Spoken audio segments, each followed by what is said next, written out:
দিবি ঝিমুকে দিবি কাঁদলে হবে না, আগে থেকে বলতে দিবি মুখে দিবি। Good morning guys, have a nice day. তো আমি এখন স্কুলেতে যাচ্ছি, জুজু আমার ওখান থেকে দেখছে। এখানে পাখুম বিস্কুট খাচ্ছে, জল বিস্কুট খাবে। তো পাখুম অলমোস্ট রেডি, শুধু সোয়েটারটা পরতে বাকি আছে। আর এইদিকে দেখো আজকে জজি উঠে পড়েছে, ওর পাপাইকে ডাকছি, গিয়ে দেখি কি মেয়ে উঠে পাশে খেলছে আর ওর পাপাই ঘুমাচ্ছে। মাম্মাম ছোনা গুড মর্নিং বলো, গুড মর্নিং বলো। ও চোখ দাদার দিকে, দাদা কি করছে না করছে সেটা। ওই এই টাইমে সচরাচর ওঠে না, একটু বাদে ওঠে, বা ও দাদা চলে গেলে ওঠে। এখন দেখছি ও উঠেও পড়ছে। মাম্মাম তাকাও এদিকে একবার, গুড মর্নিং বলো। তো এখন খেলবে, আর ওকে ওর সাথে এখন আমার খেলতে হবে। খেলে যখন ক্লান্ত হয়ে আবার ঘুম পাবে, তো তখন হলো ওকে ঘুম পাড়িয়ে আমাকে বাকি কাজে যেতে হবে। এই দেখো অবস্থা ওর চোখে, আর ওর দাদা গুড মর্নিং বন্ধুরা, কেমন আছি তোমরা সবাই? আশা করি সবাই খুব খুব খুব ভালো আছে। আমরা কিন্তু সবাই বেশ ভালো আছি। তো সকাল হয়ে গেছে, খানিকক্ষণ আগে পাখুম রেডি হয়ে গেছে স্কুলে যাওয়ার জন্য। মেয়ে তো আজকে জেগেই গেছে, তোমাদেরকে দেখিয়ে দিলাম। তো একটু বাদ থেকে তো বাকি কাজ বাজে হাত দেবো, তার আগে একটু আইস করে বসে জমে চাটা খেয়ে নিই। ঘুম যেন আর কাটেই না, গলার আওয়াজে বুঝতেই পারছো। তো আগে চাটা খেয়ে নিই, তারপরে মেয়ের সাথে খেলা করবো। চা খেয়ে খেলা করে তারপর বাকি কাজে যাবো। আমি রান্নাঘরে চলে এসেছি খানিকক্ষণ আগে, এসে কিন্তু আমার রান্নাও হয়ে গেছে মোটামুটি বলতে পারো। যেটা হলো ভাত হয়ে গেছে, ভাত বসিয়ে দিয়ে আর কি মেয়ের কাছে চলে গেছিলাম। আর তারপরে কি কি রান্না করছি তোমাদের সাথে শেয়ার করছি। বড্ড মশার উৎপাত বেড়েছে জানো তো, এই যে কথা বলছি মশা এসে ডিস্টার্ব করেই যাচ্ছে। তো আজকে আমি রান্না তেমন কিছু ঝামেলা রাখিনি, কারণ বাকি কিছু কাজ করব ঠিক করেছি। তো রান্নার রেসিপিগুলো তোমাদের সাথে আজকে শেয়ার করতে পারছি না। তেমন কিছু বলতে, গতকাল আমি ডালটা বেশি করে রেখেছিলাম, কারণ আজকে যে কাজগুলো করব রান্না, সেই কাজগুলো একসাথে কমপ্লিট করা সম্ভব না। তা ঝটপট কিভাবে রান্নাটা কমপ্লিট করা যায় সেটাই তোমাদেরকে দেখাচ্ছি। এখানে আমি চিংড়ি ভাপা করেছি। দেখো চিংড়িগুলো কিন্তু বেশি বড় না, এই সাইজের চিংড়ি, এই যে এই সাইজের চিংড়ি।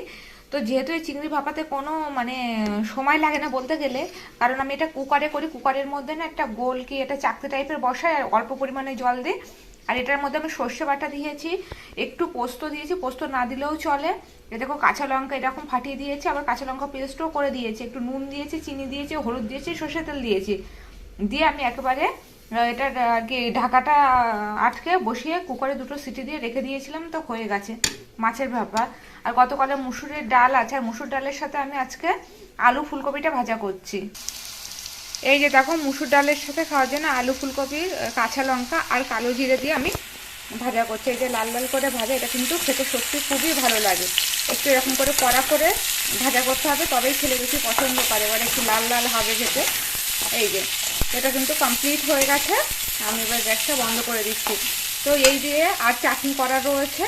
আর গতকাল রাতে না একটা আলু ফুলকপি তরকারি করেছিলাম, সেই তরকারিটা আমি আজকের জন্য রেখে দিয়েছি, কারণ ওটাই টিফিনে আমি দিয়ে দেবো বলে সেটাও বেশি করে রেখেছি। এবার আমি দেখাচ্ছি আমি কি কাজ করব আজকে। বুঝতে পারছো টেবিলটার অবস্থা, এই দেখো টেবিলটা অনেক বেশি নোংরা করে ফেলেছি। তো ভাবছি টেবিলটাকে পরিষ্কার করব। আর এইটা আমি পরিষ্কার করব কি দিয়ে বলো তো, যেগুলো একদম নরম স্কচ বাইট হয়ে গেছে, মানে তার ধারটা নেই, সেগুলো আমি ভিম লিকুইড দিয়ে পরিষ্কার করব। আর এই টেবিলটা না অনেক পুরনো, তো অনেক পুরনো হওয়ার জন্য না পরিষ্কার করতে করতে এইসব যে কালারগুলো এগুলো সব নষ্ট হয়ে গেছে অলরেডি। আর আমার যে স্বভাবটা আছে, যেমন টেবিলের পরে ওটাকে কি বলে, টেবিলের পরে টেবিল ক্লথ যেগুলো থাকে না, ওইগুলো আমি ইউজ করতে পারি না, কারণ আমি ভুল করে গরম জিনিস রেখে দিই আর পুড়িয়ে ফেলি। এর আগে আমি কিন্তু অলরেডি পুড়িয়ে ফেলেছি, জানো তো, 2-3টে পুড়িয়ে ফেলেছি। আর এই যে দাগগুলো দেখতে পাচ্ছ, আমাদের ঘরে মোচা থোর এগুলো প্রচুর পরিমাণে হয়, কচুর শাক, তো সেগুলো এরপরে রেখে রেখে আমার কাটা একটা অভ্যাস হয়ে গেছে। তো যার জন্য এই দাগগুলো ধরে গেছে। যদি আমি এখন ঘষে মেজে যতটা পারি পরিষ্কার করব, তো এই সাইডগুলো আমি পরিষ্কার করব। আর এগুলো করতে যথেষ্ট টাইম লাগে, আর খাবার দাবার এখানে পাতিয়ে রাখলে তো হবে না। তো এগুলোকে আগে গ্যাসের ওখানে সরিয়ে দেবো আলাদা জায়গায়, তারপর এগুলো পরিষ্কার করবো ভালো করে তোমাদের ফাইনালি দেখাচ্ছি যে দেখতে কেমন হচ্ছে। ঠিক আছে, এই যে ও খেয়ে উঠে গেছে, আর চারপাশটা এরকম ছড়ানো ছেটানো বললাম না পরিষ্কার করব। এবার কিন্তু আমি পরিষ্কারে হাত দেব। এই খাবার দাবারগুলো আগে এখান থেকে সরিয়ে নেব। এখানে আমি কড়াইতে বসিয়ে দিয়েছি এই যেগুলো দিয়ে মোছা টোছা করা হয় আর কি রান্নার জায়গাগুলো, তো এইগুলো আমি একটু সার্ফের গুঁড়ো দিয়েছি, গুঁড়ো সাবান দিয়ে আর কি জল দিয়ে ফোটাতে বসিয়ে দিয়েছি, তাহলে না ভালো তেল ছেড়ে দেবে আর ভালো পরিষ্কার হয়ে যাবে। আমি যখন ওটা নোংরা হয় আমি কিন্তু গরম জল ছাড়া কাচি না, এমনি তো ধুয়ে তো দিই, তবুও মাঝে মধ্যে একটু গরম জল দিয়ে এরকম ফুটিয়ে নিলে না বেশি ভালো পরিষ্কার হয়, নোংরা জমতে পারবে না। তো যতক্ষণ টেবিলটা পরিষ্কার করবো ততক্ষণ কিন্তু এটা আমার কমপ্লিট হয়ে যাবে। এখানে দেখো আমি টেবিল থেকে আগে সব ভালো করে নামিয়ে নিয়েছি, ঠিক আছে? নামিয়ে নিয়ে এই যে পুরো টেবিল জুড়ে আমি ভিমবার জেল দিয়ে এরকম করে ঘষে ঘষে নিয়েছি। এর থেকে বেশিটা পরিষ্কার হবে না, কারণ আগে অনেকবার বলেছি এটা অনেক পুরনো টেবিল, ঠিক আছে? যদিও এর উপরে একটা টেবিল ক্লথ পাতলে কিন্তু সৌন্দর্যটা দেখতেও ভালো লাগে, তো আমি মেনটেন করতে পারি না গো। তো কারণ আমার খুবই বাজে স্বভাব, ওই গরম জিনিস নিয়ে এসে হুটপাট রেখে দেওয়া। ওই স্ট্যান্ড রয়েছে, তারপরেও আমি অনেকগুলো পুড়িয়ে ফেলেছি অলরেডি। ভবিষ্যতে যদি কখনো এই অভ্যাসটা আমি চেঞ্জ করতে পারি তো অবশ্যই এর উপর সুন্দর করে একটা টেবিল ক্লথ পেতে রাখবো, যাতে দেখতেও সুন্দর লাগে। আর যদি এটা নষ্ট হয়ে যায় তখন তো চেঞ্জ করতে হবে, কিন্তু এটা না অনেক শক্ত পোক্ত। দেখো চেয়ারগুলো এমনি রকম হয়ে গেছে কিছুটা, তার মানে দেখে তো বুঝতে পারছি যে এটা কতটা পুরোনো। তো পুরোনো জিনিসের ওপর না সেই বলে না একটা মায়া পড়ে যায়, সেরকম একটা ব্যাপার। ভবিষ্যতে তো অবশ্যই এটা চেঞ্জ করতে হবে যখন আর হবে না। এখানে টেবিলটা কিন্তু পরিষ্কার হয়ে গেছে, তো পাখুম দেখে বলছে মামা এটা টেবিল ক্লথ পাতো না, দেখি কি করাই যায়। তো টেবিল ক্লথ মনে হচ্ছে পাততেই হবে এবার। ভাবলাম অন্যদিন কেন, তাহলে ভালোবাসাটা আজকে থেকেই শুরু করি। তো দেখি কতদিন রাখতে পারি, ঘরে কিন্তু সবকিছুই কেনা থাকে। তো চলো তোমাদেরকে দেখাই আজকে টেবিল ক্লথটা পেতেছি কেমন লাগছে ফাইনালি। ও ছেলের অবস্থা, আরে এটা খাওয়ার টেবিলের শোন না। তো দেখো যেহেতু চেয়ারগুলো সবুজ কালারের ছিল, টেবিলটা সবুজ কালারের ছিল বলে মা এটা কিনে নিয়ে এসে দিয়েছিল ঠিকঠাক মাপের। এই দেখো তো ঘরে থাকে সবই, বললাম না মেনটেন করতে পারি না বলে পাথি না। তো এই দেখো পাখুম দেখে খুশিতে কি করছে। বাবা তোর গেঞ্জিটাও তো ম্যাচিং হয়ে গেছে, সব গ্রিন গ্রিন গ্রিন, তাই না?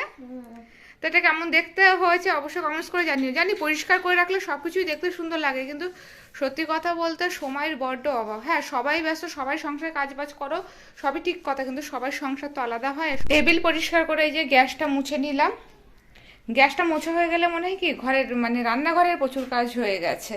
তো গ্যাস মোছার পরে এইবার দেখাচ্ছি, দেখো আমার কত বাসনপত্র এখানে নোংরা হয়ে রয়েছে। এটা বাসনপত্র, তো এটা বাসনপত্র মাজা আর কি দেখাবো, সবাই যেন বাসন কীভাবে মাজে। তো আমি তাড়াতাড়ি করে আগে বাসনগুলো মেজে নিই।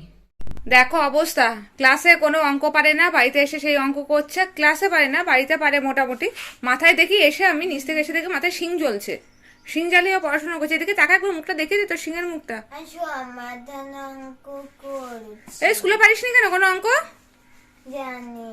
জানি না, কোনো কথা হয় না।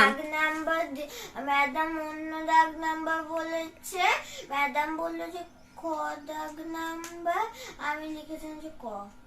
দেখো কতটা বদমাশ হয়েছে। ও আমি এইটা করছি। তো এখন ওকে অঙ্ক করাচ্ছি। দিবি ঝিমকে দিবি, কাঁদলে হবে না, আগে থেকে বলতে দিবি ওকে, দিবি দিবি দিবি দিবি মুখে হাত আজকে পুরো লালা মাখে আছিস মুখে। করছে করছে করছে কি হচ্ছেটা কি দেখো হাত ছেড়ে দিলাম, এবার দেখো এখন মুখে দেবে, দেখো এবার। সোনা মা, জোজি জোজি এদিকে, জোজি লুক এট মি, এদিকে এদিকে বাবা। হ্যাঁ দাদা কি করেছে মা? দাদা বকেছে মুখে হাত দেওয়ার জন্য। মুখে হাত দেওয়া তো ভালো নয়, তাই তো দাদা বলেছে যে মুখে হাত দেয় না, মুখে হাত দেয় না, তো তার জন্য তো বলেছে দাদা। দাদার কথা শুনতে হয় না, দাদা না।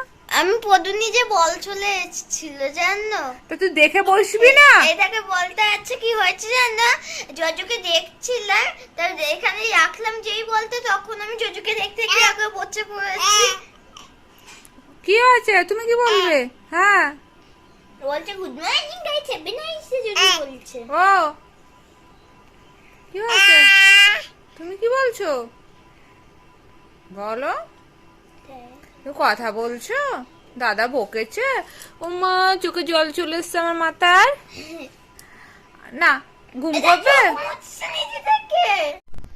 আমরা শুতে চলে এসেছি যথারীতি, আর যথেষ্ট কিন্তু গরম পড়ে গেছে, কম বেশি ফ্যান চালাতে হচ্ছে। বাবা কেন ওকে ডিস্টার্ব করছিস বাবা?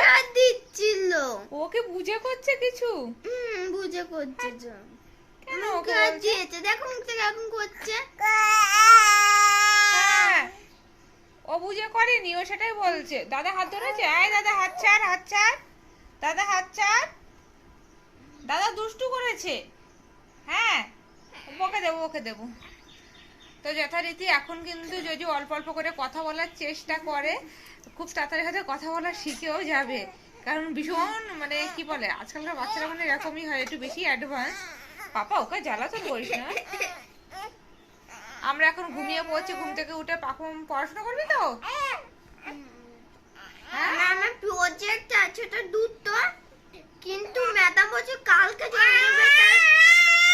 ওকে কথা বলতে দিতে হবে, দাদাকে কথা দাদা বলতে হলো দেবে আমি, না ও। তা তোমরা বললো যে হলো দুটো প্রজেক্ট সন্ধ্যে কি করে করবো। ম্যাডাম বলছে কালকে জমা নেবে, এখনই জমা নেবে না। তা কি করে করবো দুটো প্রজেক্ট?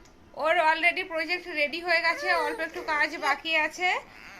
তো ওর ওকে বললাম আজকে তাড়াতাড়ি ঘুমিয়ে পড়, তারপর তাড়াতাড়ি উঠবি।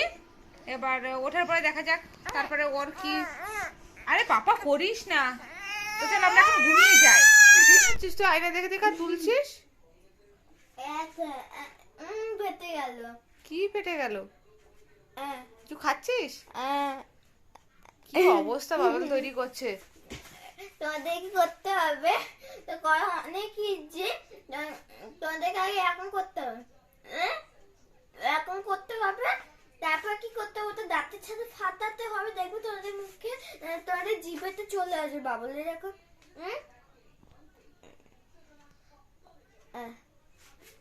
কখনো দুটো ছোট্ট বাবলে হয়ে যায়। দেখ তোর চোখটা খুলে গেছে টিভি দেখে দেখে।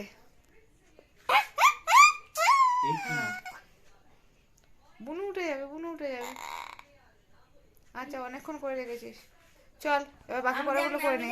কি করেছিলাম বলতে, এত বড় ছিল এরকম হাত দিয়েছো তো অনেকক্ষণ ছিল এরকম বাবা। এরকম একজন হাত দিয়েছে যে হাওয়াতে না লাগে যেতে বাবুতে না পেতে। যদিও এটা করে, তোমরা অনেক ভিডিওতে দেখবে যদিও এটা করবে। ও একটু বাকি পড়াগুলো করে থাকো। আমাকে তো যদি বাবু ফোনে শিখিয়েছে। বাহ, মেয়ে দেখো এখানে শুয়ে আছে, আর ওখানে ওর দাদা পড়াশোনা করছে। তোমরা এই যে ছবিটা একবার দেখো, আমি কি পেয়েছি। এই দেখো আমি ছবিটা একবার দেখো। ও এই বইতে না আরেকটা ছবি আছে, কি জানো? দেখাচ্ছি তোমাদেরকে। এখানে দেখো কোথায় গেল লালু 20 পাতা। দাঁড়ো তুমি তো একবার দেখে যাবে। এই তো 25, 21। ও তুমি এই ছবিটা দেখো, এই ছবিটা দেখো লালু। এই তুই পড়। এখানে মেয়ে খেলা করছে, কিন্তু জানো ওর জ্বর হয়েছে। ও ভ্যাকসিন নিয়েছিল, ভ্যাকসিন নিয়ে সঙ্গে সঙ্গে জ্বর আসেনি, 24 আওয়ার্স বাদে কিন্তু ওর জ্বরটা এসছে। তো সেটা একটু অবাক হলো। আমরা জানি দিনের দিন জ্বর আসবে, তো জ্বরের ওষুধও দেওয়া ছিল। আজকে দেখে জ্বর এসছে। জ্বর আসার পরেও দেখো মেয়ে এরকম খেলছে, কারণ এখন ওষুধ দেওয়া রয়েছে, তো জ্বরের টাইম মানে জ্বরটা এখন নেই গায়ে। তো যেই জ্বর বন্ধ হয়ে গেছে আর ও বদমাইশি করছে। পাপা গরম করিস না, বুনু শরীরটা ভালো নেই শোনা। এ আবার দাদা ছাড়া কিছু চেনে না, রেগে যাচ্ছে কিন্তু বকবে এক্ষুনি। ও দাদা ছাড়া কিছু চেনে না, ও দাদা এখানে বসে পড়াশুনো করে। আর ও পাপা গাল ওরকম জোরে ধরে না, ও লাগবে। আমার ভালো লাগে গাল দিয়ে কত গোল। তো জ্বরটা হয়ে চলে না, মনটাও ভালো লাগছে না, কোনো কাজে আর মন বসছে না। জানি ভ্যাকসিন নিলে জ্বর হয়, পাখুমেরও হতো। পাখুমের তো ভর্তি ভর্তি জ্বর হতো ভ্যাকসিন নেওয়ার পরে। ও মানে সেদিনই জ্বর আসতো, এর দেখলাম 24 আওয়ার্স পর জ্বর এসছে। পাপা করিস না, রেগে যাচ্ছে মামা। আমি তো টাচ করতে পারছি না জিভ দিয়ে। পাখুম হাতে কত ধরনের জ্যাম থাকে না। ও তুমি দেখো জজুমুর এই দেখো জজুমুর হচ্ছে গোপ হয়েছে। ও মুখটা আরো উঁচু করছে, ও দাদা দেখাচ্ছে, ও মুখটা আরো উঁচু করছে। এটা জ্বর হওয়ার পর থেকে না মনটা আর ভালো নেই। মানে ও দুপুরবেলা ঘুমিয়েছিল, তখনই জ্বর এসছে। দুপুরে ঘুমানোর পরে বিকালের দিকেও জ্বর এসছে। তো ওখানেই বসে আছি। জ্বর হলে যেটা হয় আর কি, বাচ্চাদের শরীর টরীর খারাপ করলে তো ঘ্যানঘ্যানানি শুরু করে এমনিতেই। তো ও যথারীতি করছে, যখন শরীরটা ভালো লাগছে না ঘ্যানঘ্যান করছে, কোলে নিয়ে ঘুরতে হচ্ছে। তো বন্ধুরা আজকে ব্লগটা এখানে এন্ড করছি। দেখা হচ্ছে একটা নেক্সট ব্লগে। ততদিনের জন্য সবাই, ততক্ষণের জন্য, সারাক্ষণের জন্য সুস্থ থেকো, ভালো থেকো, টাটা বাই বাই। দেখা হচ্ছে একটা নেক্সট ব্লগে।